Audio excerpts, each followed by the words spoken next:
Of course, none of this would be possible without Mawan Rizwan and Anjana Vasan, so please welcome them to the stage.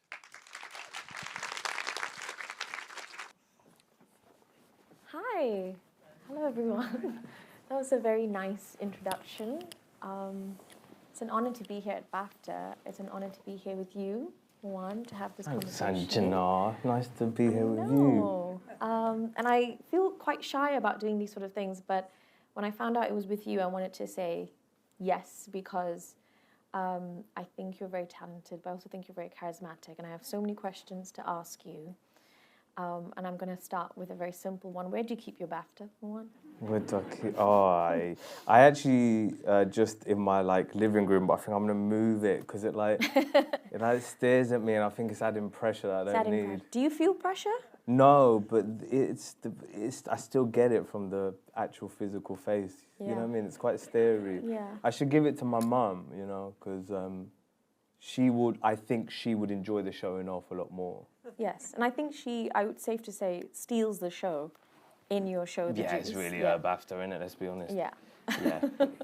And I also wanted to ask you about Juice, because I feel like Juice is a show that, and correct me if I'm wrong, but I feel like it shares a lot of DNA with We Are Lady Parts. I feel like both shows have a kind of imagination about them, and a way of addressing Asianness and Muslimness and queerness in a very interesting, innovative way.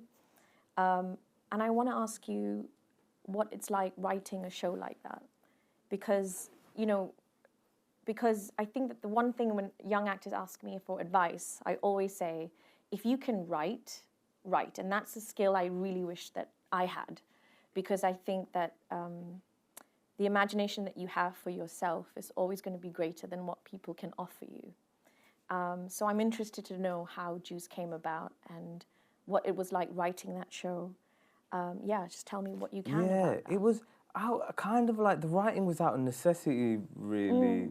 Because I always wanted to act, but then you know how it is, like when you're starting out, you just feel like, you just get sent up for stuff that's so reductive. And sometimes you can't always put a finger on it, or you don't have enough experience to be like, no, I don't want to play this stereotypical bullshit. You just kind of be like, well, maybe I need to earn my stripes.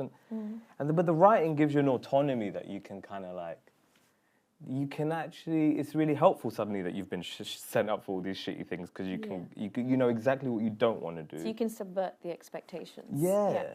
And it narrows down, you get a sense of what you do, what does set you free. When you know what limits you and what reduces you, you get really clear about what sets you free. And I think that's been the sort of ammo for the writing. Yeah. But you've had a really interesting journey as well, right? Because I agree, these things are a lot easier when you're like, I just love what you do. And you know what I mean? You're like, I've respected you from afar for so long. And then in person, we're often at the same events and stuff as well. But without the writing, I feel like even with the acting, you've managed to dodge a lot of boxes and limitations, and you do such a range of stuff that I felt like starting out wasn't afforded to us. Yeah. So how have you managed that? I think it did. I think what changed massively was when it sort of coincided with sort of brown writers being able to create the roles for me to then step into them.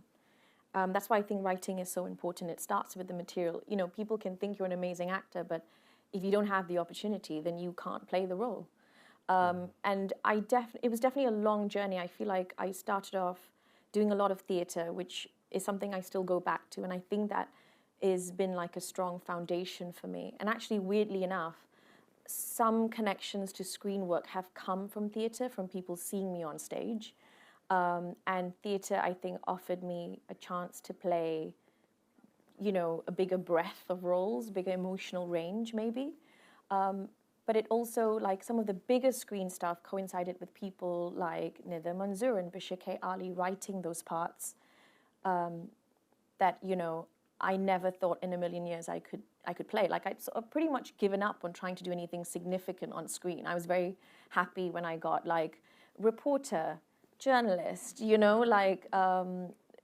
because that was the stuff that was like a guest part in something, a funny role here and there, and I was very happy with that because it helped pay the bills when, because theatre doesn't really, and it really only changed, but I think when those opportunities happen, because it always, I think, starts with the material. And I think that's why I feel like you were able to really subvert expectations because you were able to address the problem directly with your pen. But I'm also interested in the fact that Resentfully, though. well, I hate but then you writing, my turn back that hurts. but that's important because I think you turn that resentment into something joyous. Yeah, but It it's hard isn't- work, it isn't- Angela. I'm it done, is- you know. I feel, But it's do you just a feel lot. like, well, then my next question to you is like, do you feel like you want to do something different? Do you want to do something like incredibly dramatic? Like, are we ready for like prestige drama era?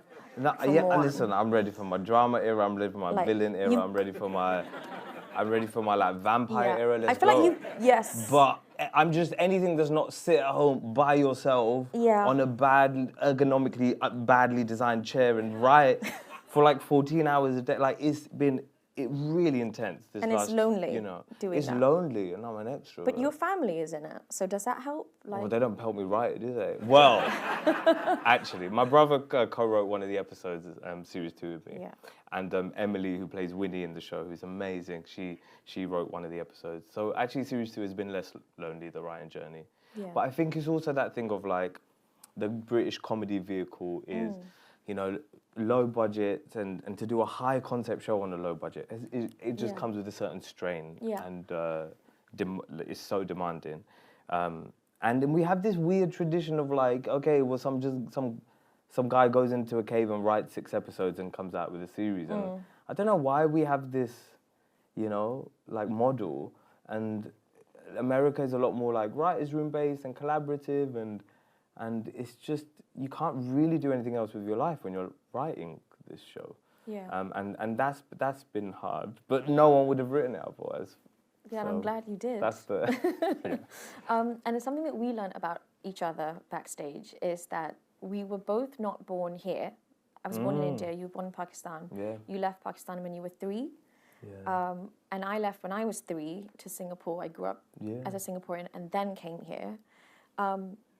Is that interesting? Does that inform your imagination and acting in any way? The fact that you were born somewhere else, but then your home is now here. Yeah, I'm always fascinated if it has a sort of a connection.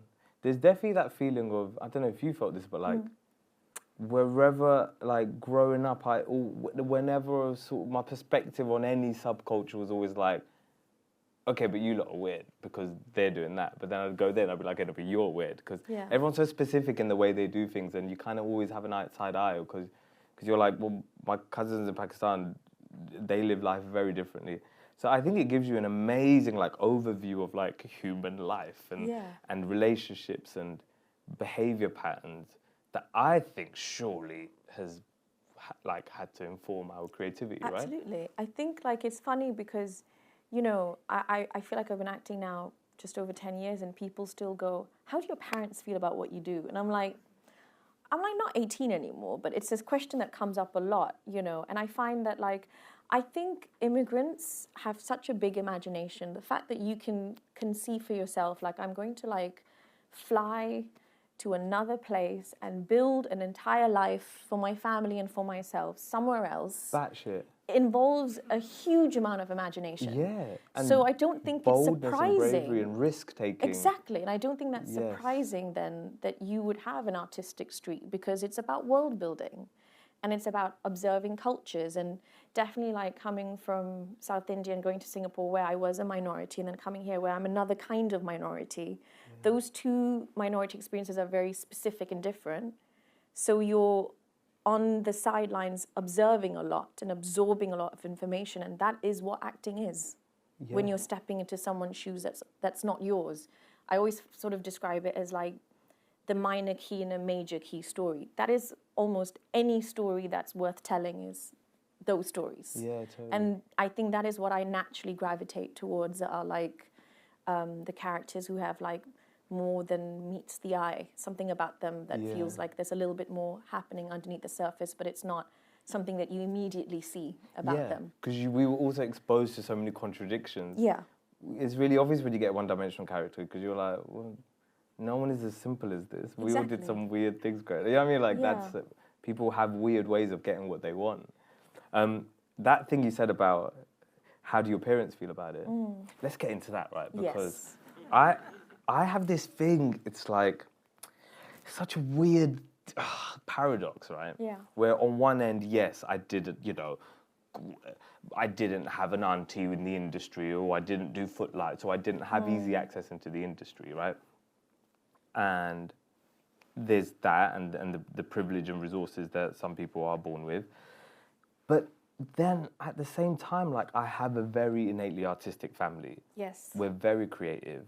Even though my mum wasn't making a living from the arts, she was on the weekends putting on plays. She's teaching immigrants English, who then, for their like English examinations, she would make them do a play, even if they didn't want to act, because she wanted to do a play. Like, and we were meeting like literally like like from like Somalians to like Eritreans to Bangladeshi people, and we were all like doing projects together and doing art workshops or whatever my mum was leading in the community. So in a way, that's like so much exposure. And obviously, me and my brother have ended up being in the arts. Yeah. So I get a bit like, well, don't assume that my parents are like lawyers or like doctors. Yeah, or that they don't support you, because I think that definitely my parents don't come from that world, and they found it, obviously there's that kind of natural feeling of like, well, how are you going to go by yourself to a country that's not yours and make this happen? And,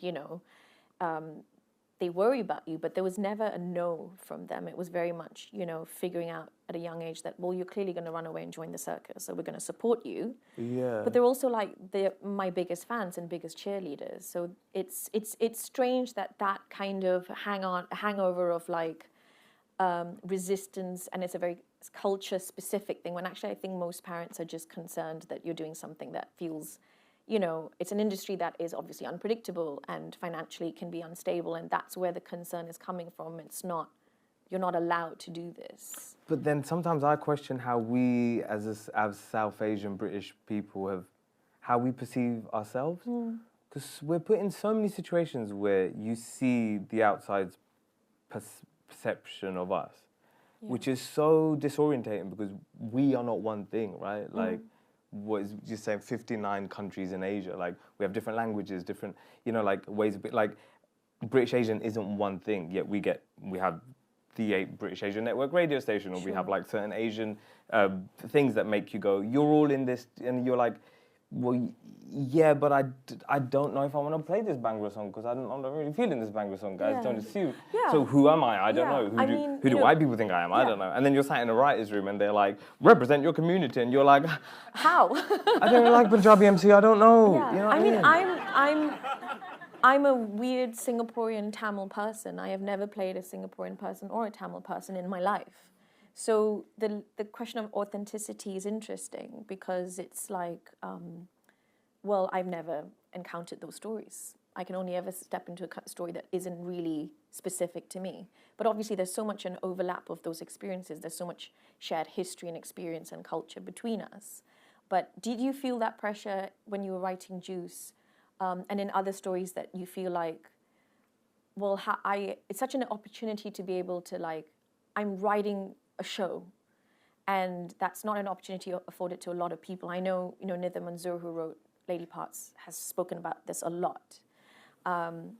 Yet you feel the burden of representation, but at the same time, you can only write something that's so specific to you. So how did you address that worry at all, if it was there in your head? Yeah, you just can't create from a place of, I'm going to represent the community. And sometimes I think we end up making stuff that feels very like either preachy or like trying to do a thing to sort of, coming from a place of good, to try and like balance out the fucked up nature of how we're often perceived, or the lack of opportunities we're given, to address that. But when you're making a thing, you just got to be like, look, I ain't representing anyone but myself. Yeah. because I can't, the weight of representing an entire community, I could barely wake up to my alarm clock. Do you know what I mean? Like, I just do not do that to me. And when people used to be like, a role model, or like, hey, you're an Asian doing it. If I'm being honest, I got into this line of work because I love a clap. Like, I was in drama. Thank you. Thank you. You know, I was in drama class. Someone went, "Oh, he's all right," and I went, "Am I?" And I was like, "I must perform." And then eventually, over the years, you learn, oh no, it's a craft and an art form, and you get addicted to that and the joy that brings, rather than your narcissism. But it's a journey. Yeah. But I'm not setting out to. I didn't set out to do this because I really wanted a young shift brown boy culture to and see that he change. could do Yeah. it too. Yeah. I just did it because it brought me joy, Yeah. and that should be enough. Yes. So, how do you feel pressure ever about the representation? Often it's hard. Like, I mean, it's a question that I get asked a lot, and I get asked that on almost every single job. And sometimes I feel like the questions are very intelligent and well-intentioned, definitely when you're like doing press and stuff. And I understand the importance of that conversation, just as how important this conversation is with this specific room, with this, you know, specific demographic of people. But sometimes I feel like, okay, it's, you know, 2:30 p.m. on a Tuesday, and a journalist is like asking me lots of questions, and just before the interview ends, so just before we end, racism, have you ever experienced it? And I'm like, okay, well, that's actually a really big question. And do you have time for me to go into it actually? Like, are we actually going to go into it? Because then in that moment, with like 2 minutes left to the interview ending, there's suddenly this burden of me to like have to talk about an example of racism I might have experienced. And is that experience proof of the racism or oppression that I might have expressed? And also, like, is that what I want to talk about with this specific show that I'm promoting? And then that inevitably becomes the headline. So that no matter what you're talking about, that becomes the framework of your work, which I sometimes have. And I, in fact, once did an interview where I thought it was a really amazing interview with this interviewer who was asking such intelligent questions and really nuanced questions. And she asked me, is there something that you feel frustrated about when you do these things? And I said this very thing. I said, often get asked this, and sometimes I feel like it's disingenuous, the question. It's just there to make the headline. That became the headline. And it was like, the irony is just completely lost on the editor here, because, you know, it just sort of undermined the entire experience I had with someone I thought I was having a very intelligent conversation with. Because then it becomes like I'm complaining about something. And actually, you asked me the question. So I feel like, I guess, sometimes I'm not in control of the narrative, and that can be frustrating. And often actors aren't in control of the narrative. But it can be frustrating because it's like, I will read, you know, a long article at The Guardian or the Vanity Fair or something about a brilliant actor, often white or posh, and they will be talking about their love of gardening and how it informs acting and meditation, all of these things. And it's really like genuine curiosity about their process. And often I feel like, I don't think you're genuinely curious about why I am an actor. I think you're curious about how I managed to do it. And that's a problem for me, because why is it so surprising to you that I've managed to do it? Because what comes forward, is it the talent that comes first, or is it who I am and the package and your journey and your struggle? And I'm very proud of all of that, and I'm very ready to talk about it if it's a genuine conversation. I'm not when it's just like, let me just take that thing about what you said and put that in a headline, because then people will actually read it. I guess that's my frustration with all of that. Yeah, thank you for articulating that so beautifully.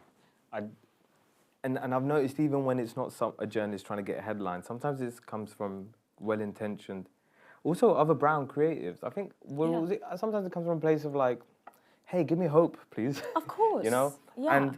But the issue is that so many of these spaces, you're being put into these spaces and almost being like, hey, justify your race. You know, like, justify, and you don't get to talk about all the other beautiful characteristics or parts of your life or your character or your work or your personality. You have to constantly be like, oh yeah, so I'm brown.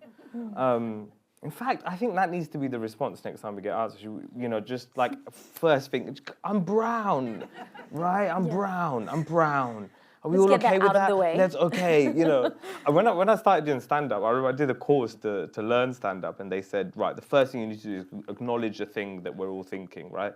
And so with me, he was like, okay, so you're brown and you've got crazy. I used to have like really long curly hair. He's like, Yeah. you've got crazy hair. So we could let's do an just- opener about Mowgli or, you know. And I think my first ever stand-up joke I ever wrote was like something to do with like, I'm from Essex, but you could probably tell from the fake tan. And it was sort of acknowledging my brown. And within a year, I was like, fuck that shit. Because start as you wish to go on. Now it's in stand-up. Next, when I get a show commission, it'll be with a TV show. And the first episode will just happen to be about whatever, the Odd Killings or whatever they want me to make it about. And it just has to be about that thing that actually is a really Asian issue. Yeah. And nah. Yeah. But did you ever doubt yourself in those moments? Because sometimes when you're sort of in the room alone. When in terms of the kind of work that is coming your way. Well, it could be like in rehearsal, with your character or anything. Sometimes, I guess what I'm saying, sometimes I get a bit over defensive, and sometimes it's hard to read the room as to, you know, it's a lot to like work out your identity in these spaces sometimes without. It's that thing of like acknowledge I'm brown, but don't acknowledge I'm brown. Do you know what I mean? Yeah, I think the worry is that you don't want to be self-conscious about it, or as you say, defensive about it, because you just want to be able to wear all of that very lightly, because you want to make it about the work and you don't want to bring that to the work, and you're just trying to do your job and go home. Like that, it's like my mantra for everything is do the job, go home, everything else is just optional. So like my engagement with the press and the publicity and the narratives is all just take it or leave it. If I'm ready for that conversation, I'll have it. If I want to just go home and not talk about it, I'll just go home and not talk about it. And that's how I kind of keep myself sane, because I think you can get yourself worked up, because the world is not a fair place. And certainly we have a long way to go still in the industry, and it doesn't start and end with us. You know, I think that things might get better or worse. I don't know how it goes, touch wood, you know, for us. But those questions are still going to be there for like the other actors coming through and the next generation of actors. Like that question isn't just going to go away.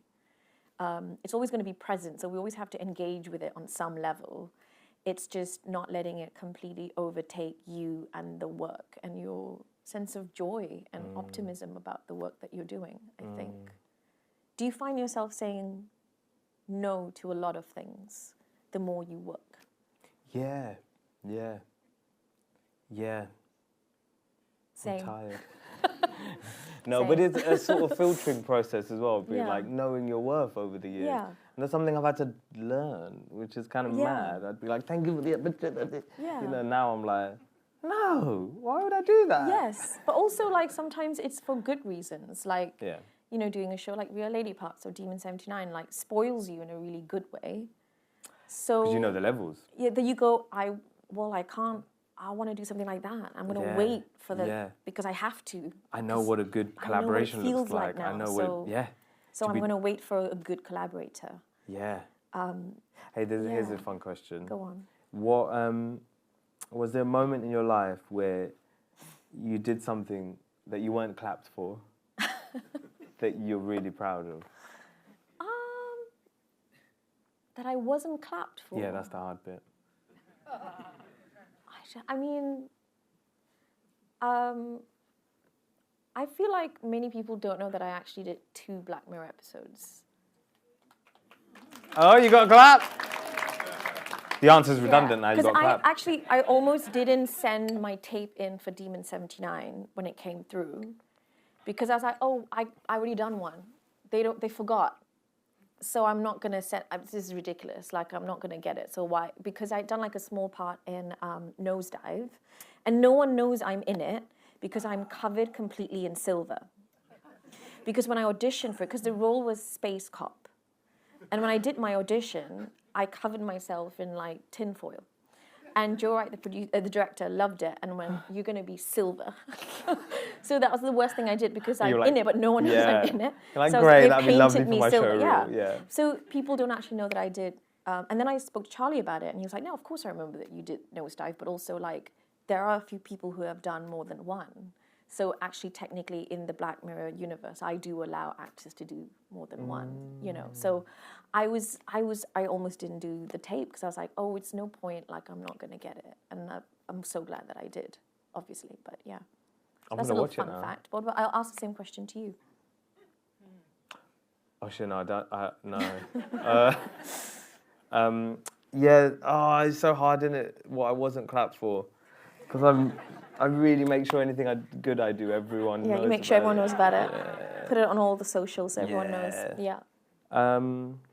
Back in the day, okay, so generally speaking, one of the things I've recently thanks to therapy, have stopped and taken stock of is just how hard I've worked, and I think I've always managed to convince myself I could be doing better, I could be better. But I think recently I got quite emotional, being like, fucking hell, this little kid from Ilford who had so much to prove and so much to escape from.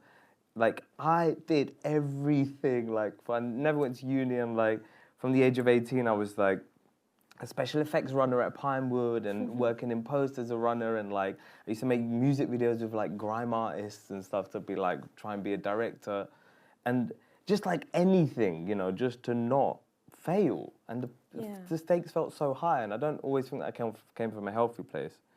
And one of those sort of tangents was I thought I wanted to be a documentary maker and a journalist, and I did this documentary called Getting High for God. Back in the day, I must have been 22. I remember hearing about a lot of rich white kids who were doing ayahuasca and all these things, but they were you had to pay £8,000 to do it. So I was I'm gonna make a documentary. I'm gonna get BBC to pay for it. So I pitched this documentary, and I went to the. Sorry, this is a long story, and you want. I'm interested. This is too Keep long. going. Okay. Went to the Native American church in Utah and took peyote. And there was all this stuff I had to do before we went out there about taking the drugs, right, or the medicine. And I did all the work I needed to do because the whole point of the documentary was that BBC have done a ton of documentaries where someone just goes and observes them. It's oh, they're high right now. And I wanted to put myself in that experience for the greater good of journalism. Not because I was a 22-year-old who wanted to get high for free. And so but it was a lot of legwork to get there. And on the day we were going to go out into the mountains and film, I got a call from London saying, actually, they're just worried about the headlines, and so you're just going to go and observe them. And I was I've worked months to make this happen. Yeah. Fuck this shit. I was so angry, and then I was getting my stuff ready and putting my mic on, and I thought, nah, do you know what? They've already shot a bit. They can't do this without me. And so I locked myself in the hotel room, and I was I'm not coming out until someone does their job in London and sorts out the paperwork. And I was literally saying that through the door, and then I'd be because I couldn't believe, you know, it was the first time I ever put your foot down. Put my foot down, in the face of an opportunity. The BBC, I put work opportunities above everything in my life. Yeah. And this was the first time I was nah, I've got some principles actually. And I didn't end up doing documentaries, but it really set the way of which battles do you pick? Yeah. Now to the point where it'll be about a song we need to pick in the edit and when do you go, that doesn't work for me.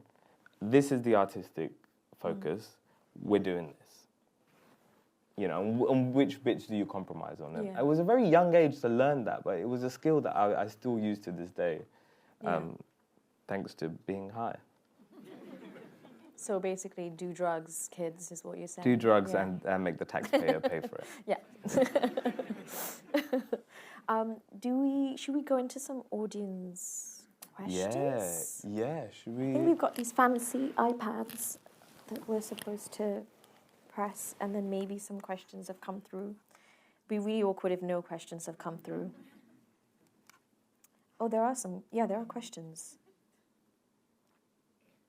I think my thing's died. We can share here. Oh no, it's Oh, is it coming up for you? slide but oh, Okay, let me ask the first question that I'm seeing here. can you please fix it? For young Asian actors and filmmakers, what's next? How can they progress and express South Asian magic? Where will we be in a decade? Go on, Angela. Oh my gosh, that's hard because I don't know if I'm going to be here in a decade, but I hope whoever asked the question will be, and I hope that whatever you're doing will be magic. I'm sure it will be. South Asian magic. What is that? Like, how would you define what that is? I mean, you talked a little bit about defining genres, and talking about like doing fantasy next, and Yeah. like all the stuff we don't get to do. yeah, It's in us. I think, well, one, you can't always control people's perceptions, but I feel like I can control mine and what I think of us. And I feel like we need to stop talking ourselves down, or like, oh, we don't do that, or we don't, like, or we're not encouraged to do that. It's like, listen, your parents might have told you to become a doctor, but they were still taking you to weddings and forcing you to dance. They were still, whatever it is, your family's version of, is in our culture, like, I mean, I can only, from like, I can talk about what my experience growing up, but just acknowledging that within ourselves, I think would do a lot, because then we also, and then also, I guess, knowing that it used to feel like if one person's got the opportunity, we're all fucked, because the door was so narrow. yeah, And changing our perception on that as well, because that's something I've had to really work out, like proactively walk into an audition room and see the other brown boys auditioning and go, and it's abundance. not threatening. Thing. It's not threatening. No. Abundance. I wish you all, there's enough. Yeah. And if these fuckers don't cast any of us, let's go make a thing together. And having that spirit, rather than, scrapping for like sort of dregs, as it felt like back in the day. And definitely I feel like, we're still going to be here in a decade's time. The community's still going to be here. There's going to be more talent that's going to come through. I think it's also not just telling stories, but how we tell the stories. And also, like, every story is the same story. We just recycle them in different ways. So I think it's like, you distill any story down to, like, an experience. It's got love, it's got heart, it's got humor, it's got tragedy, it's got everything. It's got all the elements. It's just how we tell them. And I don't know, excellent South Asian magic is what you make of it. I think it's just telling the story in your specific way, not trying to repeat something that's happened before to make it palatable for an audience or to make it popular. It's just about trying to you only reinvent the wheel by being specific, I think. Yeah, and not being apologetic for how specific that is. Yeah. And just believe someone out there actually will go.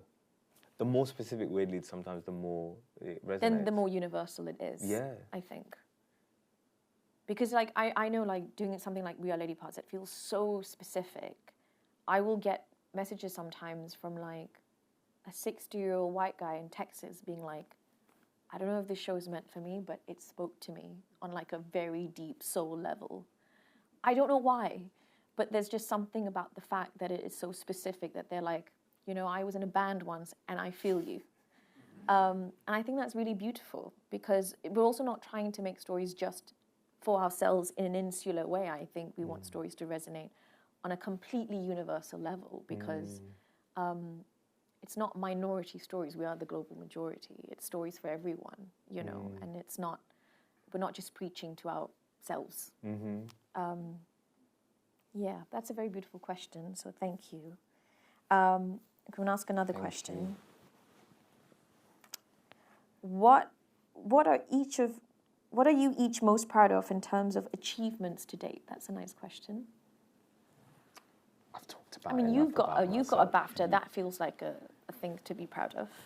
Yeah, I am. But it's funny, we were talking about this earlier about awards carrying a sort of weight that is beyond you. Do you know what I mean? Yes. You said something really interesting about that. This award isn't just you winning it. It means something to your family. Then it, and what they tell their neighbour. Yeah. And then it means something to your commissioner, and it means and everyone's got all these stakes in this like like weird are bit you of the gold. first so and so to be nominated? Like it becomes a narrative. Yeah, that's yeah, true. yeah. Oh, you're the first I think I was the first brown male performance in a comedy. I don't know, Yeah. something. Someone told me something, and I thought, oh, okay, that's nice. But it was, yeah. So I guess on a personal level, you feel seen, and that's really beautiful. But hopefully, you'd like to think that you would have done what you did anyway, regardless, right? Yeah, I mean, I'm honestly, sometimes I wake up and I'm like, I get to call myself an actor and I make a living out of that. And that feels like an achievement because that's not what I thought was even possible for myself 10 years ago. So I think that in itself feels like an achievement to me. So that would be my answer to that. Who is your favorite British Asian role model?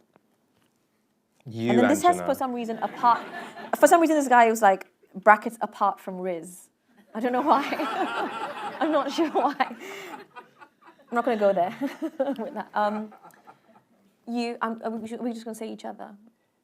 I'll say you and then you say You me. are a beacon of hope. I hope you know that. Well, that's very nice. Yeah. Thank you. It's gorgeous. But also, I'm not British Asian, so you can't say me. Wait, what are you? I'm Singaporean. Yeah, sorry. Yes. Yep, okay. Moving on now. Who I don't know. You know what? When I get asked this as well, like I always like on red carpet or whatever, or junkets, whenever they're Yeah. like, they were like, who did you feel represented you growing? And I always say like a cartoon character, like SpongeBob or something, because I like that because it like transcends logos and labels and boxes, right, and binaries. Whereas I just to be like. I don't know. Sometimes with like Asian creatives, sometimes like, there's a pain in I see the limitations of what maybe they tried to make, but what people told them they couldn't. I remember this director early days was like when I used to make YouTube videos, got me in for a meeting, and there was like a pain in what they were saying around like every time they get to a certain level of commissioning. The project kind of goes under, and unless they sell it like, okay, it's like Bond but the brown version, and then they can kind of make it and get the funding. Yeah. And I was like, that sounds so sad. That in a way you don't get to be original. You have to say a white person did, and then call a brown version for you to hit the mainstream so it somehow. almost like has to be filtered through a kind of like white gaze or sort of white experience. Is that what you're saying? Or no, it has to make people or commissioners feel like we have that format for white people. Like the model works. It's just the how model can works. we turn it Can we do it for Asian people? Did you find it difficult to pitch Juice? To make it happen, what was that process like? Well, I was in a million other things at the same time, so I was like on and off pitching a version of Juice for like 10 years, you know. 10 years, And I never put all my like hopes and dreams into it because I was like, I don't trust anyone in this industry to give me an opportunity. I'm gonna do a million other things, whichever one kicks off first. Yeah. And by the time that came around, I was, ready for it. But yeah, if you look at the treatment of what it was pitched as, it's not what the show is now, And I remember this show, but a few other shows as well. Like whenever I do a treatment, they'd always end up putting, a gay Pakistani man in his 20s. He's like, I didn't write that, yo. This is an interesting character without that. You understand that, right? But they need the buzzwords to be like, well, they don't have any attention. They'll get what it is because they don't have a gay brown thing. Yeah. And it'll be down to the point where like. The whole entire process down to the point where you sit on an airline and your show is on the thing, on the movies or whatever, in-flight entertainment, and they'll describe it as like a gay brown thing or something that you're like, motherfuckers, I said no. But people will always. So I was like, if everyone's gonna like keep putting those labels on me, then I got to make sure what I make sets out to be so free of that, because that's gonna get it anyway. So I can't further generate that. Yeah. That was a really long answer. No, but that was a really good answer. I'm going to say shorter answers from now. I'm sorry, Angela. Okay, I'm going to try and find another question that's maybe a bit different. Oh gosh. If somebody could walk in your shoes for a day, what do you think they would be most surprised by? I asked you the question. No. You're getting to all the good questions first. I'm actually not that funny.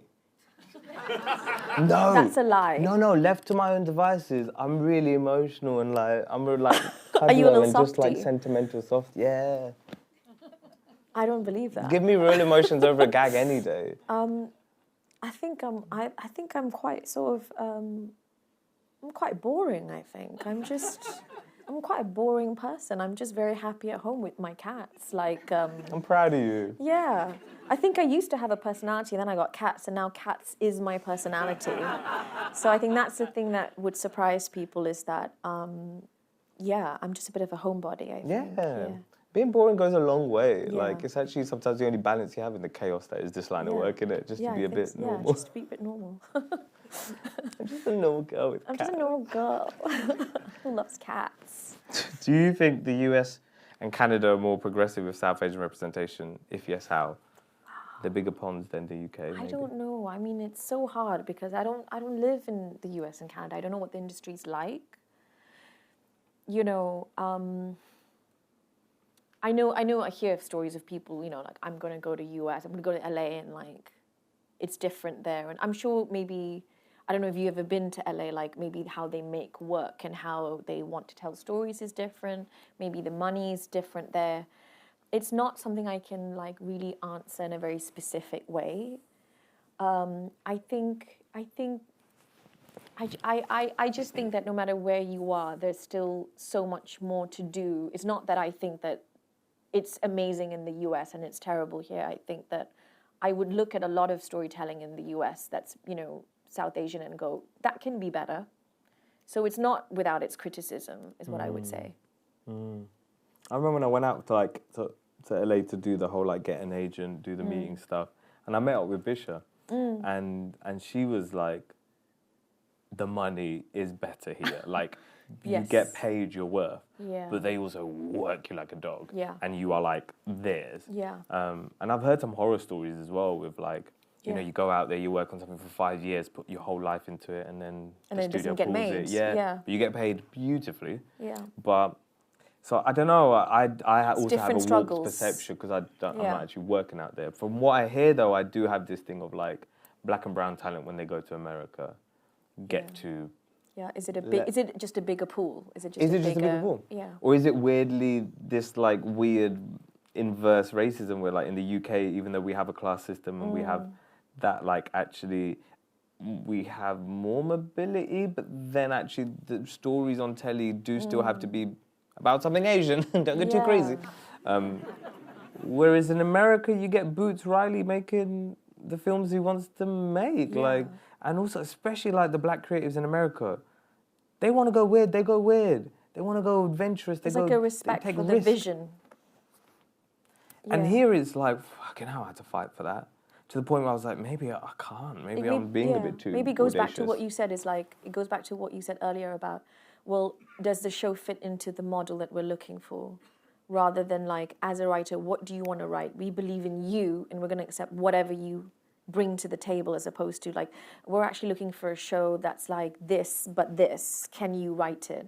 It's like a different way into how you tell the story, because you're already putting the parameters of what you want or the limitations around the writer. And because it's like, I always find it interesting, like I know definitely this happens in theatre, I'm sure it happens in TV, where you know, my brown writer friends will be like, they go for like a pitch meeting or something, and they're like, you know, I've written this and I've written that, it's like a fantasy story, and it's this, and they're like, we are really just looking actually for like a play, but it's like Rishi Sunak. Do you want to write it? And they're like, yeah, cool. Well, it's not actually what I'm here to talk about with you, but yes, I could see how I could write that, but it's not actually what I want to write. And it's like it's a sort of a roundabout way into the creative conversation, where you're already going, I want to talk to you because this is a brown thing, so maybe you can write it. And actually, maybe they just don't want to write something completely different. You know, maybe it's not so specific about the brown experience, but there's another way in that, you know, it's like you could write about anything you want. So that's interesting. I mean, I don't know that we answered the question, but...